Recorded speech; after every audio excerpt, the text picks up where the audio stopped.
In an interview broadcast in this morning's Telefoot, Real Madrid striker and former France international Karim Benzema discusses his views on the role of the modern striker, and in particular the need for a team's frontman to be involved in build-up play. The 2022 Ballon d'Or winner, who missed out on France's run to the World Cup final due to injury before announcing his international retirement shortly afterwards, has scored 14 goals in all competitions this season. He recently found the net in Los Blancos' Club World Cup campaign, in a 5-3 win in the final against Hilal. Last year, he reached a career-high 44 strikes, notably impressing in the team's Champions League winning campaign. Benzema, known for his technical proficiency and involvement in Real Madrid's build-up play, also registered 15 assists last year, a figure bettered in his 2012-13 campaign when, playing alongside Cristiano Ronaldo, he notched 21 in all competitions. The more you think about the game and you respect football, the more goals you'll score. It's that simple.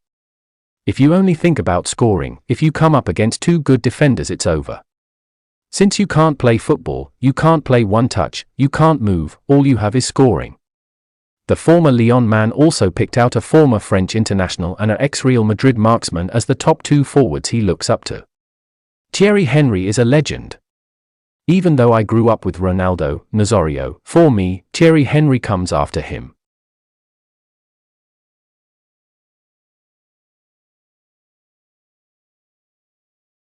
There might not have been much fanfare at Cibel's Fountain in Madrid, where Real Madrid traditionally celebrate trophy wins, but the Club World Cup did once again illustrate what is fast turning from myth into fact. Real Madrid do not play finals, they win them.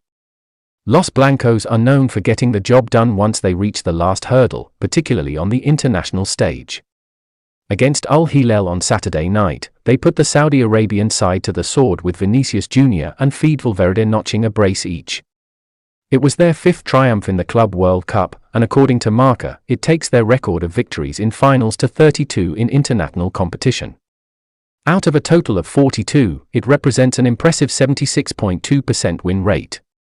Even more remarkable is the fact that of their last 18 international finals, Los Blancos have won 17 of their last 18, 74%. It is a record that runs all the way back to their last Club World Cup final defeat against Boca Juniors in 2000. Curiously, the one defeat in those 18 was against domestic opposition, as they were defeated by Atletico Madrid in the European Super Cup in 2018. Given the clashes between the two in Europe over the last decade, Madridistas are unlikely to lose too much sleep over it.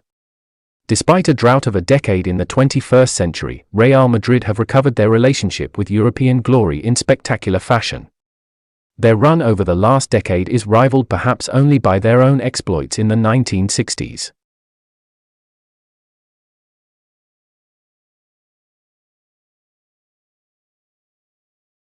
Carlo Ancelotti has been here before. After winning the Champions League last season, it was always set to be a season of high expectations at Real Madrid, and ahead of their round of 16 tie with Liverpool, the burgeoning gap to Barcelona weighs heavy. In his first spell with Real Madrid, he did not manage to win La Liga in his first season, but he was dismissed just a year after European glory. Despite the fact that Ancelotti has done an objectively good job over the course of his return, the potential for Real Madrid to lose the league and Copa del Rey to Barcelona would normally put managers under pressure at the Santiago Bernabeu.